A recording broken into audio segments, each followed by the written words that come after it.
महात्मा बुद्ध की इस कहानी में उस समय का वर्णन है जब गौतम बुद्ध आत्मज्ञान की प्राप्ति के लिए कठोर साधना कर रहे थे। उनमें भी साधना करते करते निराशा का संचार होने लगा था। उन्हें ऐसा लगने लगा था कि उन्हें इतनी तपस्या करने के बाद भी ज्ञान की प्राप्ति नहीं हो रही।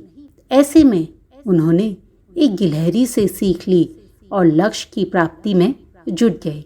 तो चलिए हम भी जानते हैं इस प्रेरक कहानी को, जिसमें महात्मा बुद्ध ने एक गिलहरी से सीख ली। भगवान बुद्ध अपने परिवार, सगे संबंधी, सुख सुविधाएं त्याग कर आत्मज्ञान की खोज में भटक रहे थे।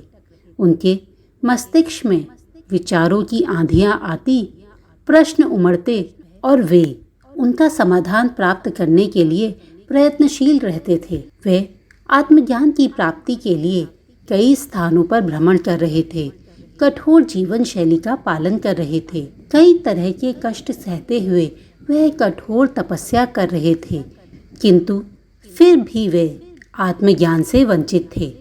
एक दिन गौतम बुद्ध एक वृक्ष के तले आसन जमाए हुए अपने गहन विचारों में लीन थे।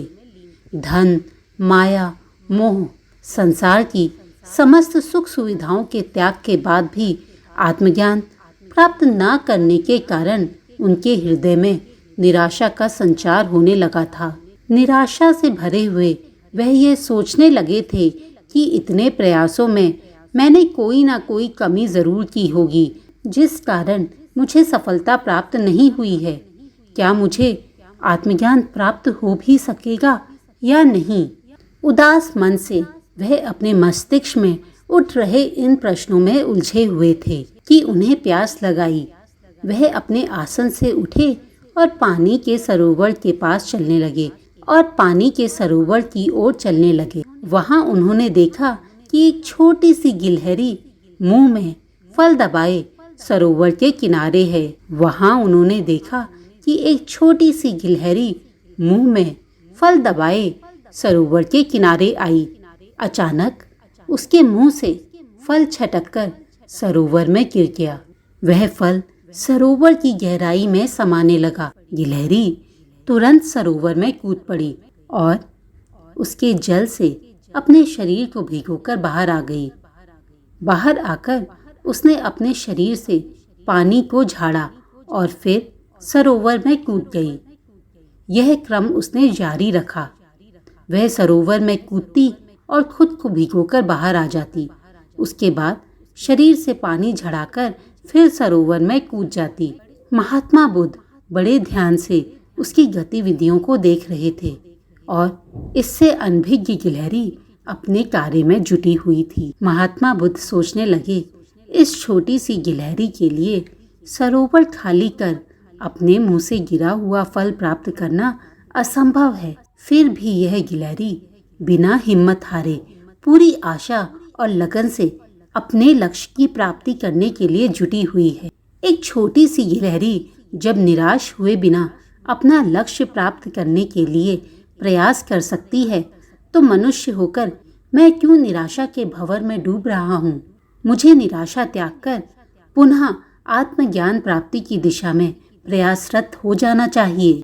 वह पानी पीकर लौट आए और पुनः तपस्या में लीन हो गए। एक छोटी सी गिलहरी की सीख लेकर वह आत्मज्ञान प्राप्ति में जुट गए।